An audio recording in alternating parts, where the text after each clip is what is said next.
Some of your favorite content creators are going to be shouting to the high heavens, sets and seasons are gone. Oh my goodness, it is a glorious day in Diamond Dynasty MLB the Show world. The rest of us who, listen, you can play Diamond Dynasty if you want to. I dabble in it here and there, but y'all know me. Y'all know what this channel is. Y'all know what this podcast is. Franchise ain't dead. And coming up on MLB the Show's 20th anniversary, I am very skeptical as to what they've said that they will bring to the game. According to them, their very own words, improved trade evaluation metric, which in my eyes does not mean much because the metrics that they say they put in the game for player evaluation and stuff, I just don't think they are as dynamic and nuanced as they should be.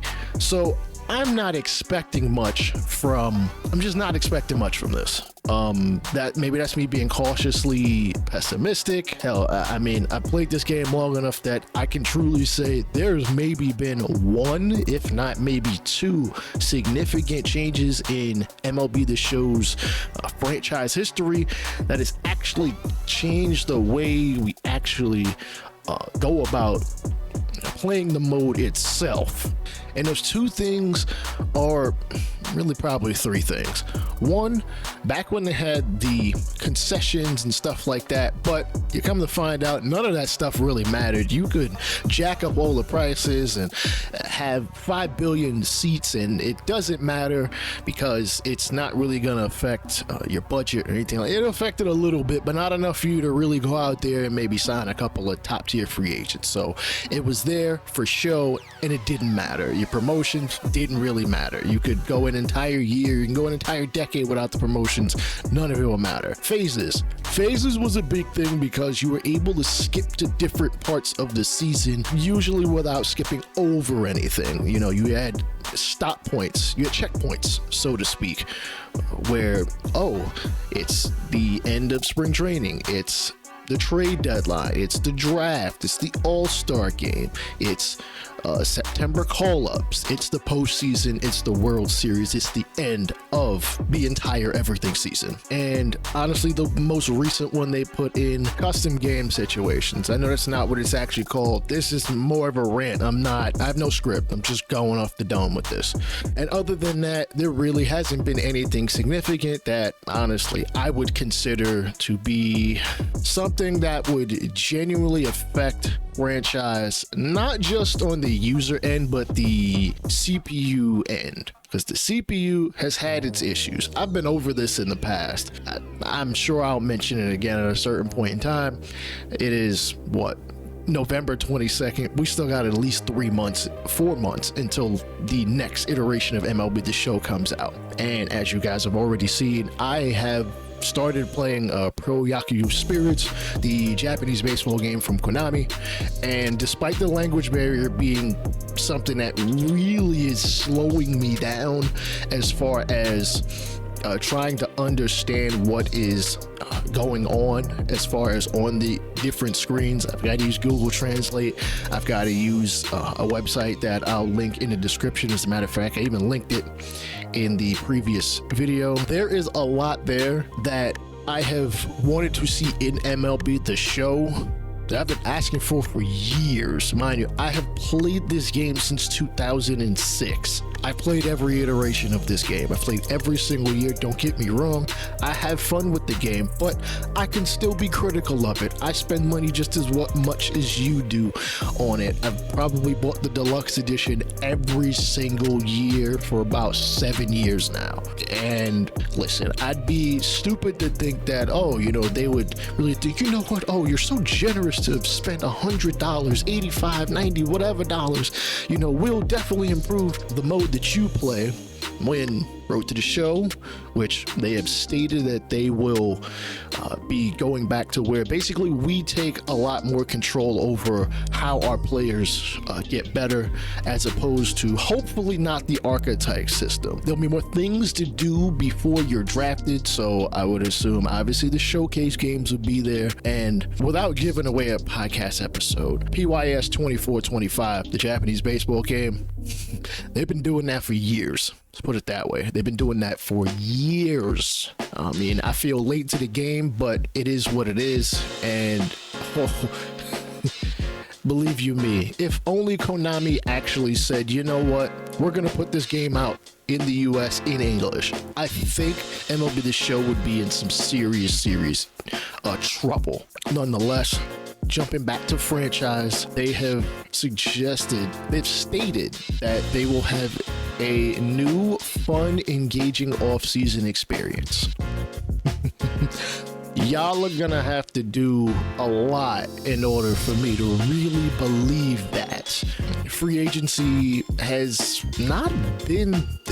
It's been fine. Let's put it that way. Getting through arbitration, trying to sign all your players to arbitration deals sucks because, well, you got to go through all of them. And if you don't do that, then you will have an empty roster for most of the offseason and probably some of spring training. It feels like the players themselves don't really take part in the free agent activities where... Let's just be real. We've all come to find out how free agency works with a lot of these players. The top tier free agents are going to essentially have the teams come to them, or the teams have to prove to the player, hey, we doing what we got to do in order to put ourselves in a position to win. And we want you to come along, or we want you to be there or really be the captain of it and take us to that next level. Of the last 5 or 6 off seasons, there's really only two free agents thus far, really 3 for being 100. Top tier free agents that have been out there in the market, they have looked around and they have taken their teams to at least the World Series. Harper, Judge, Ohtani. They are some of the top at their positions. They were the most sought after free agents.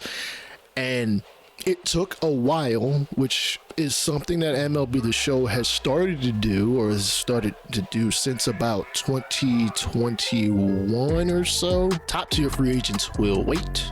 They'll wait. It'll be like mid-November. It might be a little bit in December where some of these guys are just not going to sign right away. Now, that is all well and good, but there's a major issue with that in that the CPU teams may only offer one contract, and that's it. They don't renegotiate, they don't restructure what they might be throwing out there. It's usually a one offering of a contract, and that is about it. And then at that point, it's up to the player to take whichever deal they want. Usually it's the most money. Some players really want more security, but you can usually get around that by giving them a shorter deal with a higher AAV. Players don't really have much motivation beyond that. We used to have a morale system, which, to be honest, probably didn't do much for the contracts. It didn't do much for the contracts. I'll speak on that at another time. But in today's day and age, there is more than just the money side of things that'll have a free agent wanting to go wherever they choose to go. Teams are courting these players, and the players are soaking it in and seeing what these teams are offering. Again, it could be money. You could be going after a guy that is from where you are located in, say, the Aaron Judge, San Francisco, New York Giants situation. The Giants offered Judge more money and more years. Judge decided he wanted to go back to the Yankees. I don't blame him. Shohei Ohtani essentially knew what he wanted, told every team what he wanted that he went to visit, no matter who or where it was. And it was basically on the team, whomever it may have been, to give them the roadmap that they were going to go after in order to convince him to come to their team. He went to LA. It worked out in his favor. Hell, it worked out in LA. It worked out in baseball's favor. Let's be honest. Shohei Ohtani in LA has probably made back the money that he will make throughout the totality of his contract, even the deferred stuff. back just this year alone, or it'll probably be in the next couple of years if we're being 100, just because advertisers from another country, Japan, are advertising here. So that's advertising dollars, that's money going in the league, that's helping teams like the Rays and the Athletics. You say improve trade evaluation. If it is not, every team values a player differently. If it isn't that you guys are going to double the trade slots to 6, like a Madden has just recently done. 2K, I believe, has 8 trade slots. It is beyond time to get away from the PS1 era trade slots, because the CPU doesn't understand valuation. Every team can't value every player exactly the same.